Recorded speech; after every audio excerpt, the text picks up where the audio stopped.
Chapter 2. The frame of reference is broken. Detective Raven Darkblade stood in the museum's conference room, which looked like what would happen if Beige had an anxiety attack, and decided to paint everything the color of resignation. He was now 5 feet 7 inches. His height had depreciated overnight like a used car. And his eyes were green today, because consistency was for people who weren't fictional.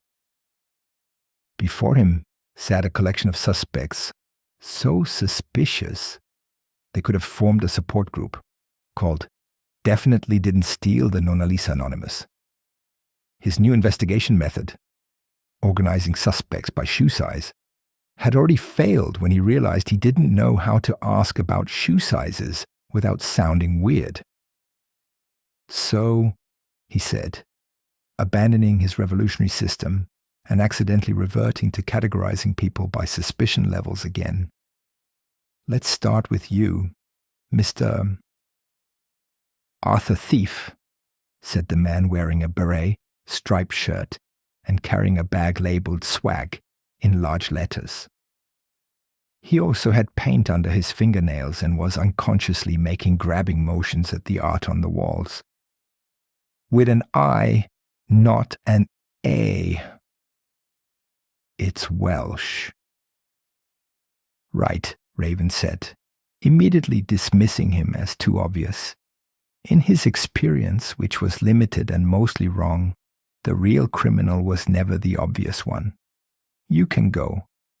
Really? Arthur seemed disappointed. But I haven't even told you about my alibi. I practiced it and everything. No need. Next. Arthur Thief left, muttering something about amateurs, and in my day, detectives at least pretended to investigate the obvious suspects.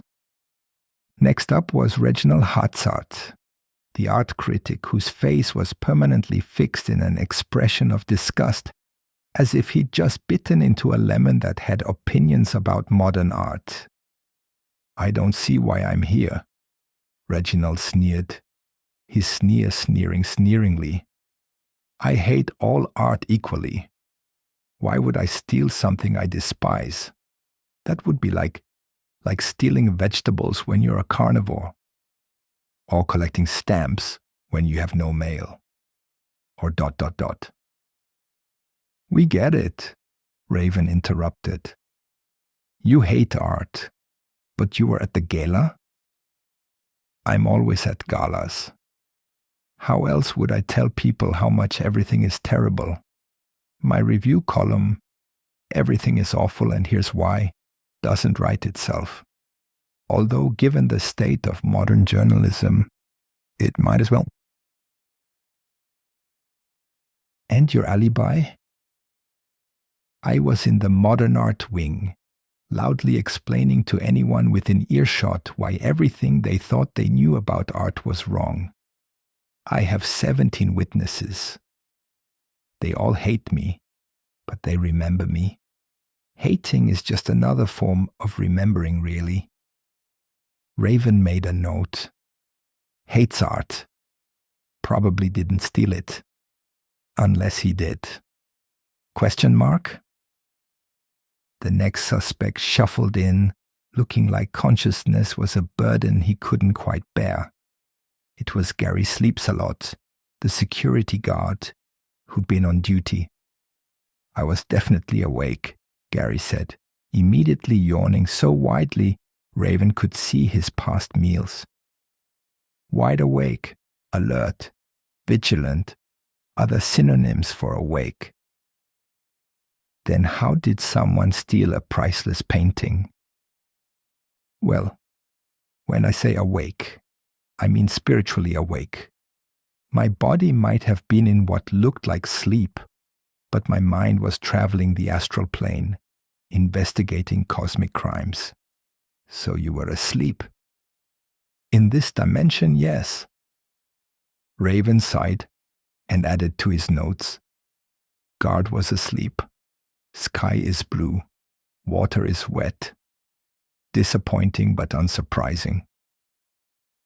The door opened with unnecessary drama to reveal a woman dressed in so much black, she looked like a shadow that had gained sentience and a trust fund.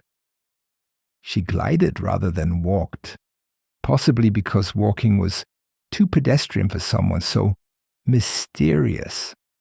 "I am Mysteria Mysteriousness," she intoned, in a voice like velvet, wrapped in smoke, wrapped in more velvet. "I collect mysterious things." "Like what?" Raven asked, genuinely curious despite himself.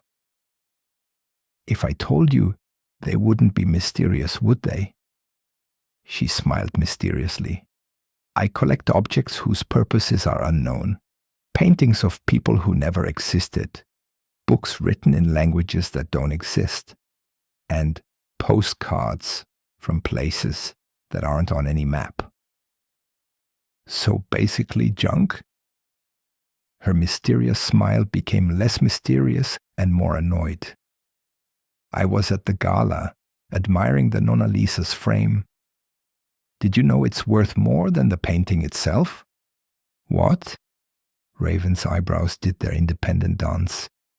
"Oh yes, the frame is genuine 15th century Italian craftsmanship by Framuccio Framaletti, the Leonardo da Vinci of frames. The gold is from a mine that doesn't exist anymore. The jewels are from a country that's now underwater. The wood is from a tree species that went extinct before it was discovered. It's worth at least $70 million, or $70. Depends on who's asking and whether they understand frames. But the painting was nice too, I suppose, if you like smirking women with mysterious expressions. Personally, I prefer my art more mysterious." Before Raven could ask how art could be more mysterious than the Nona Lisa, the door burst open again, revealing a janitor who looked like Einstein if Einstein had given up science for custodial work. "You wanted to see me, detective?" The janitor's name tag read, "Dr. Vincent Van Mop," which couldn't possibly be real. "You're a janitor?" Raven asked, noting the man's wire-rimmed glasses and the way he held his mop like it was a doctoral thesis. "Now I am, but I used to be professor of Renaissance art history at Harvard. Or Yale, one of those schools where people wear scarves indoors. But then the incident happened." "What incident?" "We don't talk about the incident." That was 5 things they didn't talk about. And Raven was starting to worry. This was less a mystery and more a support group for people with communication issues. "But yes," Dr. Van Mop continued, "I know everything about the Mona Lisa. Would you like me to explain the difference between her and the Mona Lisa?" "Please," Raven said, immediately regretting it. Dr. Van Mop's eyes lit up like Christmas lights, powered by pure pedantry. "Well, the Mona Lisa smiles with the left corner of her mouth tilted up at precisely 17.3 degrees, suggesting amusement at the human condition.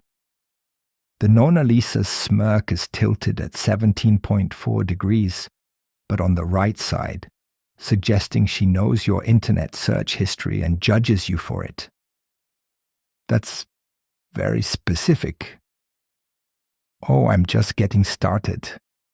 The Mona Lisa's eyes follow you around the room because of Leonardo's masterful technique.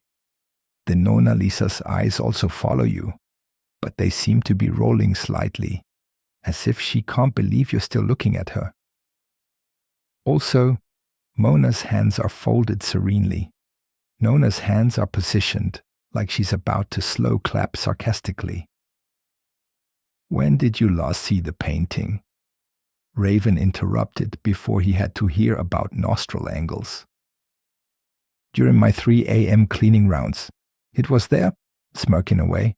"I said goodnight to her, as I always do.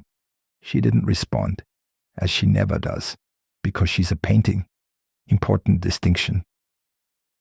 Just then, Pierre Silentworth, the mime, entered. He began an elaborate pantomime that seemed to involve being trapped in a box, pulling a rope, and possibly milking an invisible cow. He says he was performing all evening. Miranda Paints badly translated, having appeared from nowhere like she'd been waiting for her cue. His alibi is airtight, silent, but airtight. The mime continued his performance, now apparently walking against strong wind, while eating an invisible sandwich. He's saying he saw someone suspicious near the Nona Lisa around midnight, Miranda continued. Someone carrying a baguette? No, wait, that's a frame, a large frame, or possibly a baguette-shaped frame. Raven's head was spinning like a record player that had gained consciousness and immediately regretted it. Everyone had alibis. Everyone had seen something different. Everyone was suspicious except Arthur Thief, who was too suspicious to be suspicious. So let me get this straight, Raven said, standing up to his full height of 6 feet 0 inches. Inflation had hit. The frame is worth more than the painting.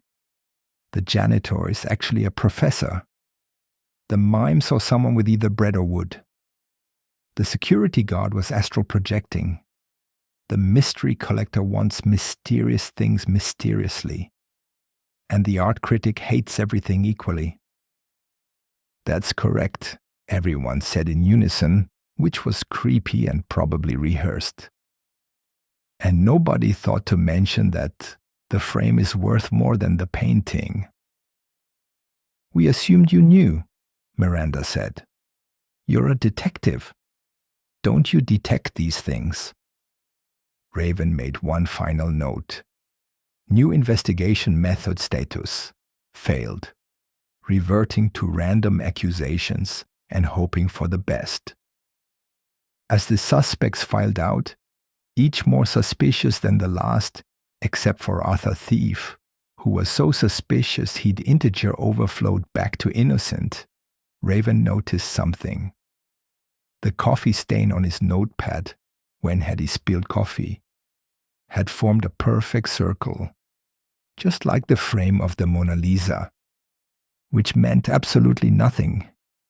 But in his desperation, he was willing to call it a clue.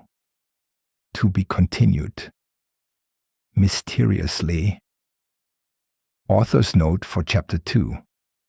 This chapter is dedicated to all the frames that are worth more than their contents, and to mimes everywhere who have alibis but can't speak them. Also to my thesaurus, which I've clearly never met. Any resemblance to actual art history is purely coincidental and probably